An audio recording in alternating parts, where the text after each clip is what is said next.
नमस्कार, स्वागत है आपका कृषि दर्शन में। आपके साथ मैं हूं अंजू सिंह। कृषि दर्शन आपका अपना कार्यक्रम, जहां हम आप तक पहुंचाते हैं कृषि जगत से जुड़ी हुई तमाम नई जानकारियां। हमेशा की तरह कार्यक्रम की शुरुआत होगी विज्ञान और किसान से, उसके बाद बात करेंगे कृषि स्टार्टअप की और अंत में आपको दिखाएंगे फार्मिंग इंडिया। तो चलिए शुरुआत करते हैं आज के कृषि दर्शन की। सबसे पहले बात विज्ञान और किसान की। शुष्क इलाके में हरे चारे की उपलब्धता हमारे पशुपालकों के लिए हमेशा से ही एक चुनौती रही है। हरा चारा ना मिल पाने की वजह से पशुओं का स्वास्थ्य प्रभावित होता ही है, साथ ही उनकी उत्पादक क्षमता भी प्रभावित होती है। हमारे कृषि वैज्ञानिक इस दिशा में लगातार अनुसंधान करते आ रहे हैं और अब उन्होंने चुकंदर की चारा प्रजाति को ढूंढ निकाला है, जो कि इस समस्या का समाधान है। तो कैसे अपना सकते हैं शुष्क इलाके के पशुपालक इस प्रजाति को, किस तरह के लाभ इससे पशुओं को हो सकते हैं, आइए देखते हैं इस रिपोर्ट में। शुष्क इलाकों का वातावरण फसल उगाने के लिए बहुत ज्यादा उपयुक्त नहीं माना जाता, लिहाजा यहाँ पशुपालन आजीविका का बेहतर साधन है। लेकिन कम उपज के चलते पशुओं को हरा चारा दिलाना लोहे के चने चबाने जैसा है। जोधपुर स्थित केंद्रीय शुष्क क्षेत्र अनुसंधान संस्थान नई चारा फसल लेकर आया है। ये चुकंदर का पौधा है, जिसे आसान भाषा में चारा चुकंदर कहा जा सकता है। बीटा वल्गैरिस नाम के इस पौधे से 5 से 6 किलो वजन के कंद पैदा हो जाते हैं। शुष्क इलाकों में पानी और मिट्टी की गुणवत्ता बहुत अच्छी नहीं होती। बीटा वल्गैरिस खराब पानी और मिट्टी में भी 200 टन प्रति हेक्टेयर के हिसाब से हरे बायोमास का उत्पादन कर सकती है, वो भी सिर्फ 4 महीने में। चारे के तौर पर यह फसल जनवरी से अप्रैल के बीच उपलब्ध रहती है। ये वो समय है जब दूसरी चारा फसलों की उपलब्धता बेहद कम होती है, यानी चारे की किल्लत के समय बीटा वल्गैरिस एक तरह से वरदान बनकर आता है। इस पौधे से 1 किलो बायोमास उगाने के लिए महज 50 पैसे की लागत आती है। साथ ही इसकी जल उपयोग दक्षता शानदार है। 30 किलो हरा बायोमास उगाने के लिए सिर्फ 1 घन मीटर पानी चाहिए। इस बायोमास को जब थार पार कर मवेशियों को खिलाया गया तो नतीजे शानदार थे, इतने शानदार कि दूध की पैदावार में 8 से 10% सुधार देखने को मिला। दूध उत्पादन पर चारे का आकलन करने के लिए 600 से भी ज्यादा किसानों के सामने प्रदर्शन किया गया। इस काम के लिए कृषि विज्ञान केंद्रों, गैर सरकारी संगठनों, राज्य कृषि विश्वविद्यालयों और पशु चिकित्सा विश्वविद्यालयों का सहयोग लिया गया। प्रदर्शन राजस्थान के बाड़मेर, जोधपुर, नागौर, पाली, सिरोही और बीकानेर के अलावा सीकर, झुंझुनू, अजमेर, जयपुर और चूरू में किया गया। इसके अलावा भरतपुर, श्री गंगानगर, अलवर, कोटा और बूंदी को भी प्रदर्शन के लिए चुना गया। अगर आप बीटा वल्गैरिस की ज्यादा से ज्यादा पैदावार चाहते हैं तो फिर इसे दोमट मिट्टी में उगाना होगा। वैसे नमक प्रभावित मिट्टी में इसकी खेती आराम से की जा सकती है। बुआई का सही समय मध्य अक्टूबर से मध्य नवंबर तक है। इसे मेड़ों पर बोया जाता है। 70 सेंटीमीटर की दूरी पर बांध के साथ 20 सेंटीमीटर ऊंचाई की मेड़ तैयार करनी है। गायों और भैंसों के लिए हर रोज 12 से 20 किलो प्रति पशु, जबकि छोटे जुगाली करने वाले पशुओं के लिए रोजाना 4 से 6 किलो चारा काफी है। तो अभी आपने जाना चुकंदर की चारा प्रजाति के बारे में। इसी के साथ ही वक्त हो गया इस माह के कृषि कैलेंडर का। आइए जानते क्या विशेष है आज के कृषि कैलेंडर में। कद्दू वर्गीय फसलों जैसे लौकी, तुरई, ककड़ी, खीरा और तरबूज आदि की अगेती फसल की बुआई संपन्न कर ले। किसान भाई मिर्च की पौध पॉली हाउस में तैयार कर सकते हैं। गोभी वर्गीय फसलों में निराई गुड़ाई का कार्य कर ले। इस मौसम में तैयार बंद गोभी, फूल गोभी और गांठ गोभी आदि की रुपाई भी कर सकते हैं। यहाँ रुकेंगे एक छोटे से ब्रेक के लिए। ब्रेक के बाद भी कृषि दर्शन जारी रहेगा, कहीं मत जाइएगा, बने रहे कृषि दर्शन के साथ।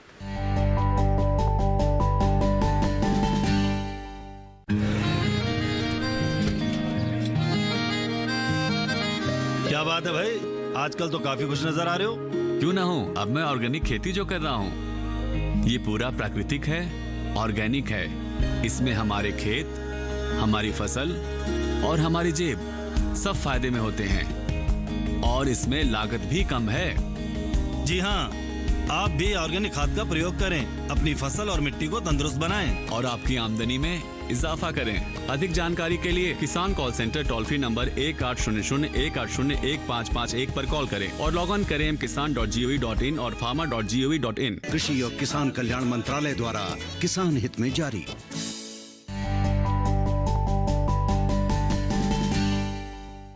के बाद एक बार फिर आपका स्वागत है। आप देख रहे हैं कृषि दर्शन। आइए अब नजर डालते हैं कृषि स्टार्टअप पर।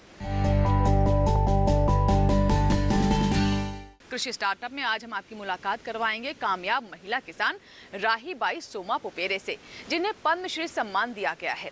जी हाँ, इन्हें बीजों को संरक्षित करने में महारत हासिल है और इस दिशा में वो लगातार कार्य करती आ रही हैं। साथ ही अन्य किसानों को प्रशिक्षण भी देती हैं। तो आइए देखते हैं उनकी कामयाबी की कहानी।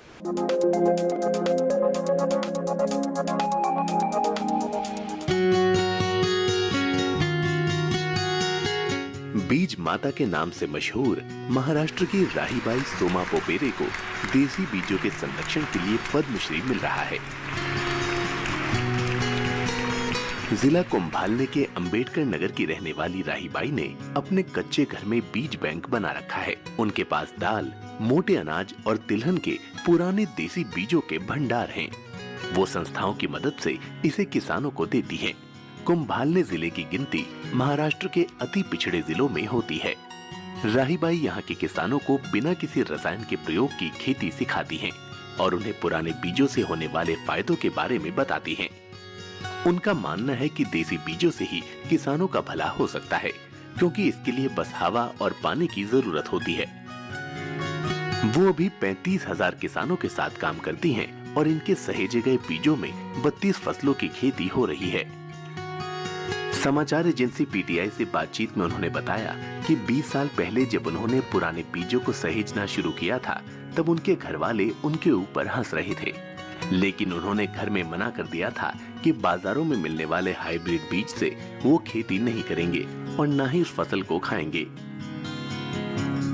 वो आगे कहती हैं कि 12 साल की उम्र में उनकी शादी हो गई थी। वो कभी स्कूल नहीं गई, लेकिन खेती के नए तरीके सीखना चाहती थी। शुरू में सब्जियों की खेती पुराने बीजों से शुरू की। तब लोग कहते थे कि इससे कुछ पैदा नहीं होगा। पिछले साल बीबीसी ने राहीबाई को दुनिया भर में प्रेरणादायक और प्रभावशाली 100 महिलाओं की सूची में स्थान दिया था। राहीबाई पीटीआई से कहती हैं कि विश्वास करिए, हम जो इतना बीमार हो रहे हैं उसके लिए हमारा जहर युक्त खाना ही जिम्मेदार है। हम इतना उगा सकते हैं जिससे हमारा काम चल जाएगा। इसीलिए हमें खेती की पुरानी पद्धति और देसी बीजों की ओर लौटना होगा। उनके यहाँ जो लोग ट्रेनिंग के लिए आते हैं, उन्हें भी वो यही सिखाती हैं।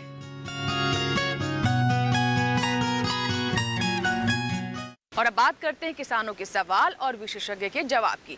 जी हाँ, हम किसानों के सवाल अपने विशेषज्ञ तक पहुंचाते हैं और लेते हैं उनका जवाब। तो आइए देखते हैं आज किस सवाल का जवाब दे रहे हैं हमारे विशेषज्ञ।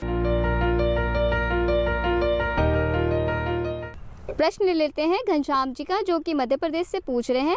मसूर की फसल में इनके फूल बनने की सिंचाई की जानकारी चाहते हैं। जो भी दलहनी फसलें हैं, जैसे मसूर हो या चना हो, वैसे तो इनको अमूमन बारानी क्षेत्रों में ही उगाया जाता है। पर अगर सिंचाई के साधन उपलब्ध हों, और सामान्यतः इनको ऐसी जगह उगाया जाता है जहाँ पे सिंचाई के साधनों की उपलब्धता सीमित होती है, तो उस दशा में इनमें पानी उसी समय देना चाहिए जब फसल को सबसे ज़्यादा फायदा पहुँचे। तो उसके लिए है फूल आने से थोड़े दिन पहले, फूल आने से पूर्व की अवस्था में ध्यान रखें कि नमी की मृदा में कमी नहीं हो। एक सिंचाई अवश्य कर दें, चाहे वो मसूर हो या अन्य दलहनी फसलें हो, और ताकि फूल आते समय मृदा में पर्याप्त नमी हो और अच्छी तरह से फूल हैं, ताकि जो फलियां हैं वो अच्छे से बने। और जो दूसरी क्रांतिक अवस्था होती है सिंचाई की, वो है फली बनते समय। तो ये भी ध्यान रखें कि फली बनते समय भी मिट्टी में नमी की कमी नहीं होने पाए। और आम तौर पर किसान क्या करते हैं कि जो पारंपरिक सिंचाई की विधियां हैं उनका उपयोग करते हैं, परंतु मैं ये कहना चाहूँगा आपके चैनल के माध्यम से कि जो आधुनिक सिंचाई विधियां हैं, जैसे कि ड्रिप सिंचाई है या फव्वारा सिंचाई है, इनका उपयोग करें ताकि हमारा जो जल उपयोग दक्षता है वो बढ़े। कम जल में ज़्यादा से ज़्यादा फसलें हम ले सकें और ज़्यादा से ज़्यादा उत्पादन ले सकें। तो और दूसरा एक चीज़ और ध्यान रखने की है कि जैसे अभी कुछ दिन पहले बारिश हुई थी, तो जो दलहनी फसलें हैं ये बहुत ज़्यादा पानी भरने से भी संवेदनशील है। तो ज़्यादा बारिश हो जाती है तो उस दशा में एक चीज़ और ध्यान रखें कि जो जल निकास है उसका समुचित प्रबंधन करें। तो इस तरह से जल प्रबंधन का यदि हम ठीक से ध्यान रखेंगे और समय पर सिंचाई करेंगे तो निश्चित तौर पर हमारी दलहनी फसलें हैं उनका अच्छा उत्पादन हम ले पाएंगे। इसी के साथ ही यहाँ वक्त हो गया एक छोटे से ब्रेक का। ब्रेक के बाद जब वापस आएंगे तो बात करेंगे फार्मिंग इंडिया की। कहीं मत जाइएगा, देखते रहें कृषि दर्शन।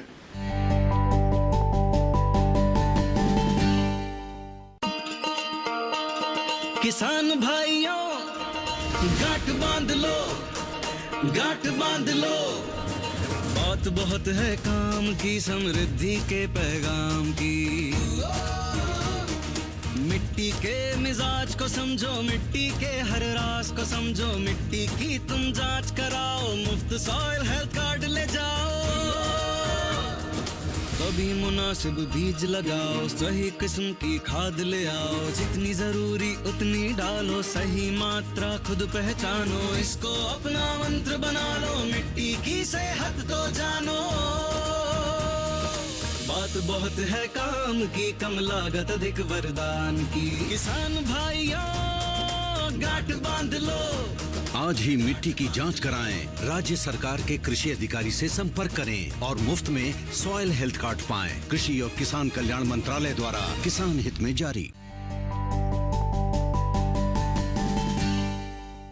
ब्रेक के बाद एक बार फिर आपका स्वागत है। आप देख रहे हैं कृषि दर्शन और अब बात फार्मिंग इंडिया की। गुरुवार को केंद्रीय कृषि एवं किसान कल्याण मंत्री श्री नरेंद्र सिंह तोमर द्वारा राष्ट्रीय बीज निगम के लाभांश वितरण समारोह पर सीड ट्रेसेबिलिटी ऐप को लॉन्च किया गया। इस ऐप के माध्यम से असली बीजों की पहचान आसानी से हो सकेगी। क्या विशेष है इस ऐप में, आइए देखते इस रिपोर्ट में।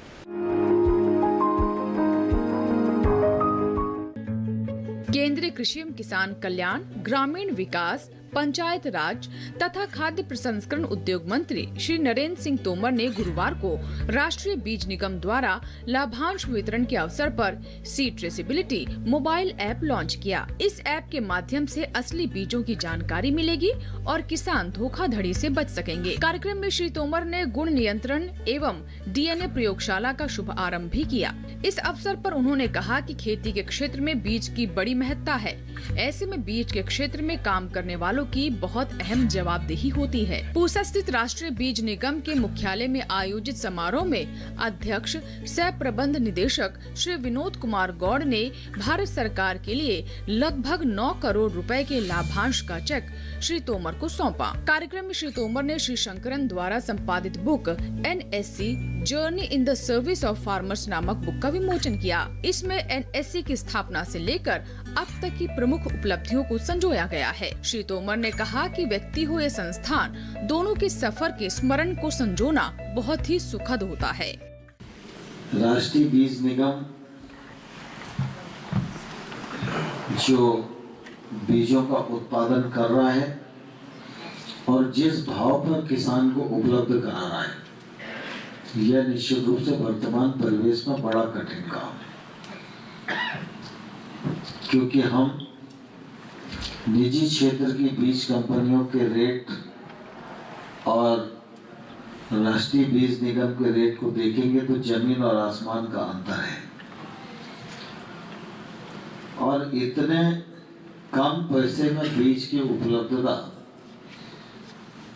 जब हम करा रहे हैं तो निश्चित रूप से देश के लिए तो बड़ा काम है ही, लेकिन इस काम को और हम कितनी जल्दी और आगे बढ़ा सकते हैं, इस दिशा में निश्चित रूप से हम लोगों को काम करने की आवश्यकता है। और मुझे लगता है कि बीज निगम इस मामले में एक रोड मैप बनाए और उसके अनुसार हम कैसे तीव्रता से आगे बढ़ सकते हैं, तो ये देश के लिए बड़ा फायदेमंद होगा। संस्था के लिए तो निश्चित रूप से गौरव की बात होगी ही। बीज का ट्रेसेबिलिटी का विषय अब आजकल पूरे देश में चर्चा का विषय है।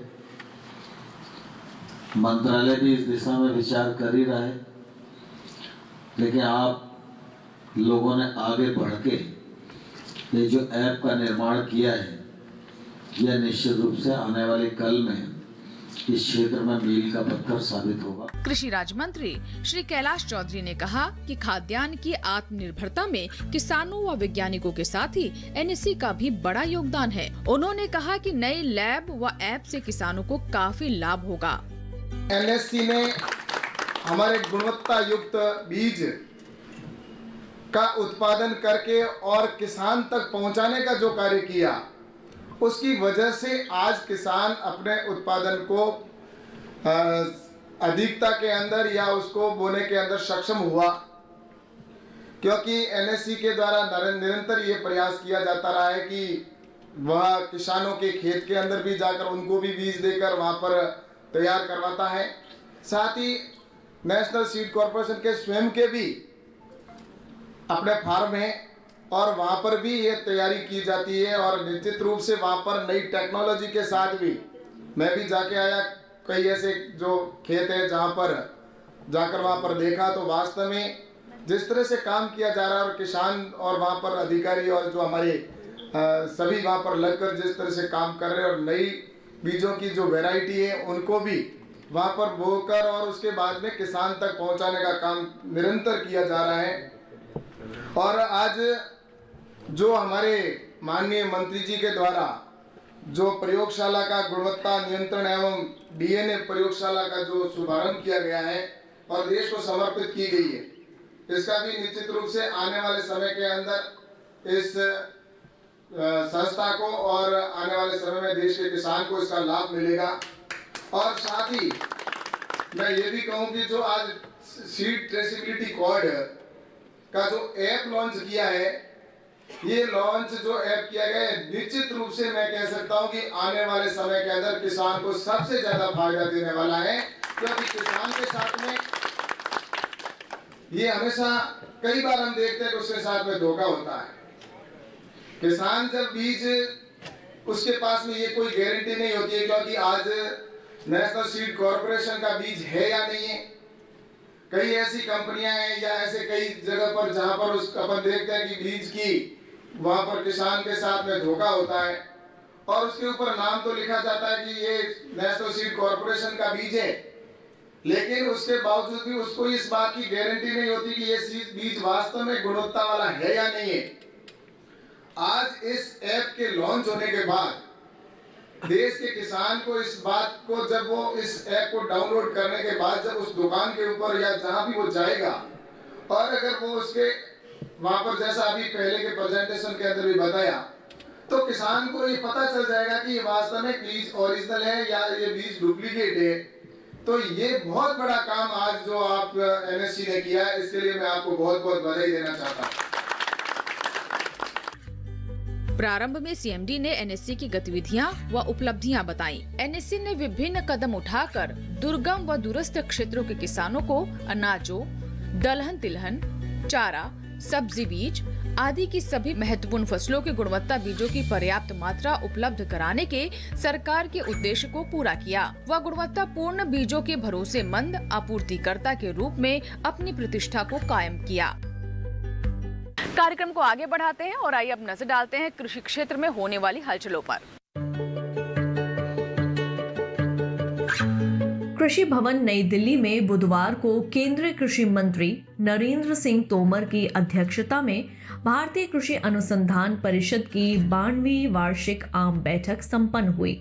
इसमें केंद्रीय कृषि राज्य मंत्री कैलाश चौधरी सहित ICAR एवं कृषि मंत्रालय के अधिकारी मौजूद रहे। केंद्रीय कृषि एवं किसान कल्याण, ग्रामीण विकास, खाद्य प्रसंस्करण श्री नरेंद्र सिंह तोमर ने इस अवसर पर भारतीय कृषि अनुसंधान परिषद के माध्यम से राज्यवार कृषि समस्याओं के समाधान व 2022 तक किसानों की दोगुनी आय के प्रति संकल्पित सरकार की योजनाओं को रेखांकित किया। केंद्रीय कृषि मंत्री ने भारतीय कृषि अनुसंधान परिषद सोसाइटी की 92वीं वार्षिक आम बैठक पर परिषद से जुड़े वैज्ञानिकों, शिक्षकों, छात्रों व किसानों को बधाई एवं शुभकामनाएं दी। उन्होंने कहा कि केंद्र सरकार की कृषि हितैषी योजनाएं किसानों की कड़ी मेहनत और वैज्ञानिकों द्वारा विकसित उन्नत तकनीकी का ही योगदान है कि दुग्ध एवं मत्स्य उत्पादन में भारत दुनिया के शीर्ष स्थानों पर विराजमान है। नया मंत्रालय बना है, उसके जो मंत्री होंगे और सदस्य होंगे और जो सचिव होंगे वो भी सदस्य होंगे, तो ये तो डिसीजन हुआ था, लेकिन उसको और गति देने के लिए और बल देने के लिए इस बार जो आम बैठक में जो अनुमोदित हुआ वो ये हुआ कि सम्मानीय मंत्री फिशरी, एनिमल हस्बेंड्री, डायरी ये ICR का सीनियर वाइस प्रेसिडेंट होंगे। सो इसका अनुमोदित हुआ और उससे फिर जो इंटरेक्शन और जो भी डिपार्टमेंट का आवश्यकता होगा पशुपालन और मछली की खेती के दिशा में, ये ICR तो काम कर ही रहा है और उनके साथ इंटरेक्शन बढ़ेगा और उनके जो भी सुझाव रहेंगे उसके हिसाब से शोध किया जाएगा। आत्मनिर्भर भारत के दिशा में ICR ने जो कदम उठाया, देश में उठाया था और अभी भी बड़े सफलतापूर्वक उठाया है। एक तो ये है कि हम लोगों ने जो कोविड के दौरान जिन लोगों ने घर वापस किए थे, जितने वर्कर्स थे, उनको प्रशिक्षण दिया है। तो प्रशिक्षण देकर उनको खड़ा करना, उनको उद्यमी बनाना और कृषि से जोड़ना एक बहुत बड़ा काम है। हम लोगों ने 60,000 से अधिक इस तरह के जो भी लोग वापस गए थे गांव और अपने गांव में उनको प्रशिक्षण देते हुए कृषि से जोड़ने के लिए प्रयास किए हैं। एक तो एक बहुत बड़ा प्रयास है और कई सारे दिशा में हमारे जो ICR के काम है कि हमारे पास जो टेक्नोलॉजी है वो टेक्नोलॉजी को किसान के पास पहुंचाने के लिए जो प्रयास हैं उसमें युवा वर्गों को जोड़ना, ये हमारा प्रयास है। और उसके लिए हम लोगों ने इंक्यूबेशन सेंटर खोले हैं। इंक्यूबेशन सेंटर में उनको ये उद्यमी बनाने के लिए प्रयास हो रहा है, वो भी चल रहा है। साथ साथ टेक्नोलॉजी को पहुंचाने के लिए हमने जितना IT का इस्तेमाल करना है, डिजिटल एग्रीकल्चर प्लेटफॉर्म का इस्तेमाल करना है, वो कर रहे हैं ताकि उनके पास सूचना पहुंचे। तो वो भी एक दिशा है ताकि खेती को बढ़ावा मिले। इस तरह का बहुत सारे कार्यक्रम चल रहा है। और अब बात करते हैं एग्रीकल्चर इंफ्रास्ट्रक्चर फंड की, जिससे कृषि के क्षेत्र को गति मिलेगी। क्या विशेष है इसमें, आइए जानते हैं।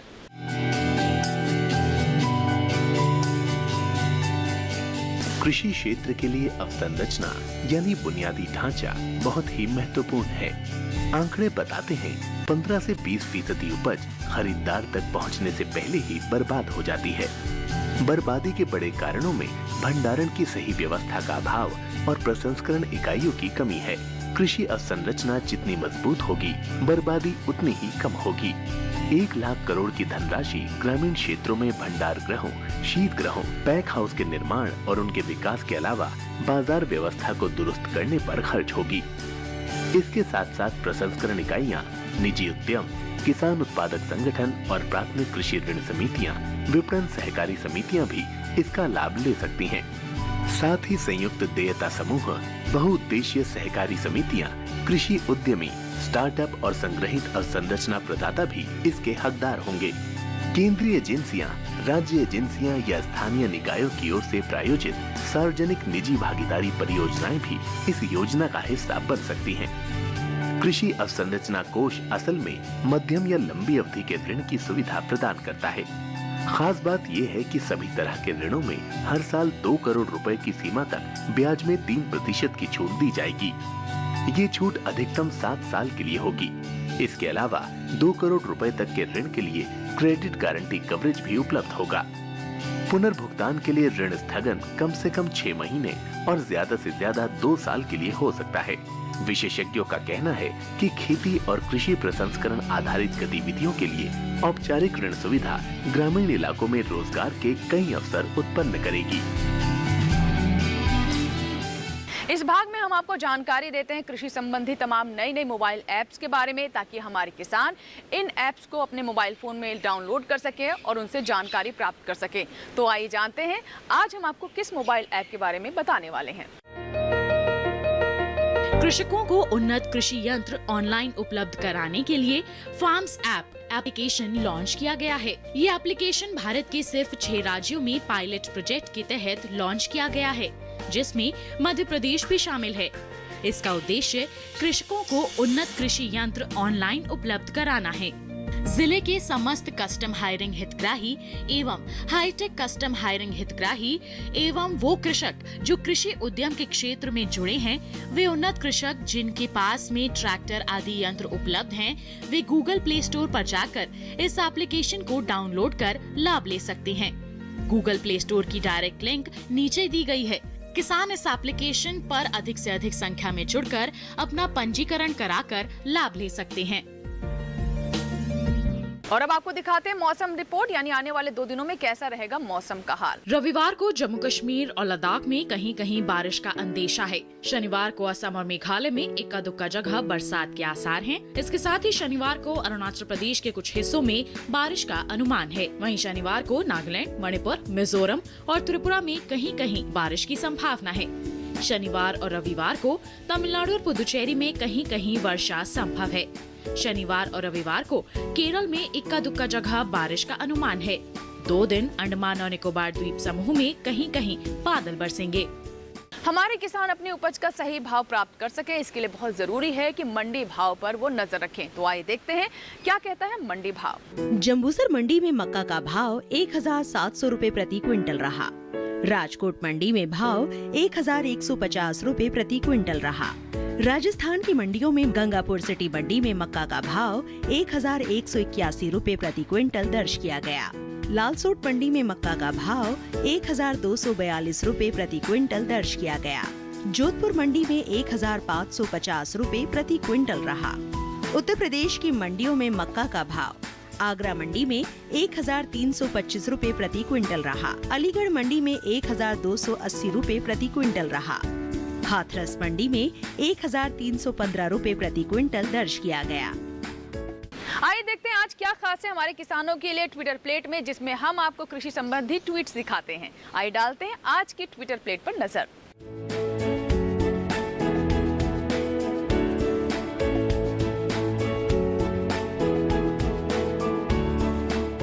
तो ये था हमारा आज का कृषि दर्शन। लेकिन अगर आपके कोई सुझाव हैं, कोई सवाल हम तक पहुंचाना चाहते हैं, तो आप हमें पत्र लिख सकते हैं। हमारा पता है कृषि दर्शन, कमरा नंबर 58, CPC, दूरदर्शन, खेलगांव, नई दिल्ली 110049।